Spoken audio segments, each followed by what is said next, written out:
Welcome to Telangana వెలుగు. నేను మీ రాజు. జూబ్లీహిల్స్ ఉప ఎన్నికల వేళ కాంగ్రెస్ ప్రభుత్వానికి పెద్ద షాకింగ్ న్యూస్ అని చెప్పుకోవచ్చు. సో ఈ రోజు నుంచి ప్రైవేట్ కాలేజ్లో నిరవధిక బంద్ని ప్రకటించడం అనేది జరిగింది. సో దాదాపుగా వాళ్ళు దసరా లోపు మాకు 1200 కోట్లు విడుదల చేయండి, 1800 కోట్లలో సగానికి సగం మనం విడుదల చేయండి అని చెప్పేసి వాళ్ళు చెప్తే ఇప్పటి వరకు ప్రభుత్వం కేవలం 300 కోట్లు విడుదల చేయడం అనేది జరిగింది. సో ఈ చాలని ఫీజు రియంబర్స్మెంట్ తోటి మేము కాలేజీలో నడపలేము అని చెప్పేసి సో మరొకసారి ప్రభుత్వానికి హెచ్చరికలు కూడా జారీ చేయడం అనేది జరిగింది. అయినప్పటికీ ప్రభుత్వం నుంచి ఎటువంటి రెస్పాన్స్ రాకపోవడంతో సో వారి కార్యాచరణని ఈ విధంగా ప్రకటించారు. సో దశల వారీగా ఉద్యమాలకు ఉన్నత విద్యా సంస్థల సమైక్య పిలుపు. 4వ తేదీన మంత్రులు, ఎమ్మెల్యేలు, ఎంపీలను కలిసి రిప్రజెంటేషన్ ఇవ్వాలి అని చెప్పేసి సమర్పించడం. అలాగే 6న 1,00,000 మంది ప్రైవేట్ కాలేజీల అధ్యాపకులు, స్టాఫ్ సిబ్బందితో భారీ బహిరంగ సభ. 10న 10 లక్షల మంది విద్యార్థులతో లాంగ్ మార్చ్, చలో సెక్రటరియట్కు పిలుపు.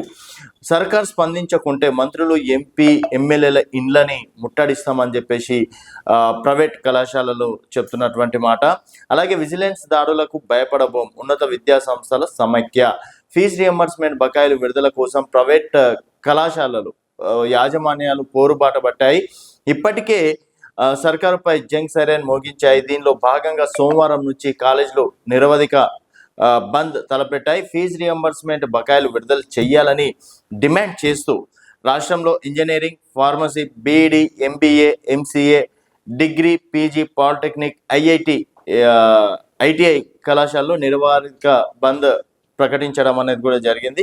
సో దీనికి సంబంధించి ఉన్నత విద్యా సంస్థల సమైక్య దశల వారీగా ఉద్యమ కార్యాచరణను కూడా ప్రకటించడం అనేది జరిగింది. దానికి చూసుకున్నట్టయితే 6న 2 లక్షల మంది అధ్యాపకులతోటి హైదరాబాద్లో భారీ సభని నిర్వహిస్తామని, 6వ తేదీ నాడు 2 లక్షల మంది అధ్యాపకులతోటి, అలాగే 10న 10 లక్షల మందితో అధ్యాపకులు, విద్యార్థులతో చలో హైదరాబాద్ కార్యక్రమాన్ని, భారీ నిరసన సభను నిర్వహిస్తామని వెల్లడించింది.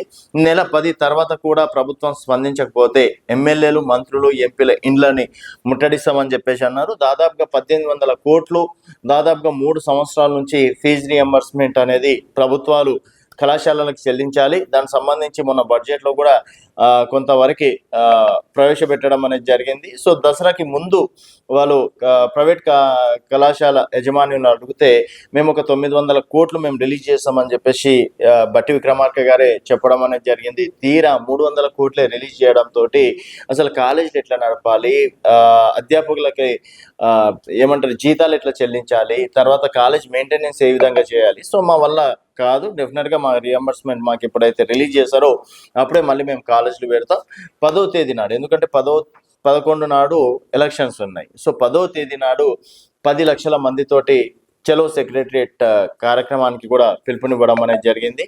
ఒక రకంగా చూసుకున్నట్టయితే ఇది ఎలక్షన్స్ వేళ డెఫినెట్గా ఒక ప్రభుత్వానికి భారీ షాకింగ్ న్యూస్ అని చెప్పేసి కూడా చెప్పుకోవచ్చు.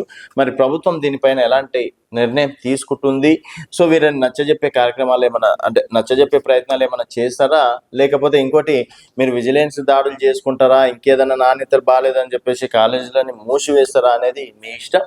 బట్ డెఫినెట్గా మాకు రావాల్సినటువంటి అమౌంట్ అనేది మాకు ఇవ్వాలి అని చెప్పేసి కూడా చాలా క్లారిటీగా, అలాగే వాళ్ళ కార్యాచరణను కూడా మంత్రులకి, ఎమ్మెల్యేలకి వివరించడం అనేది కూడా జరిగింది. మరి దీనిపైన ప్రభుత్వం ఎలాంటి యాక్షన్ తీసుకుంటుంది అనేది వేచి చూడాల్సిన విషయం. చూస్తూనే ఉండండి తెలంగాణ వెలుగు.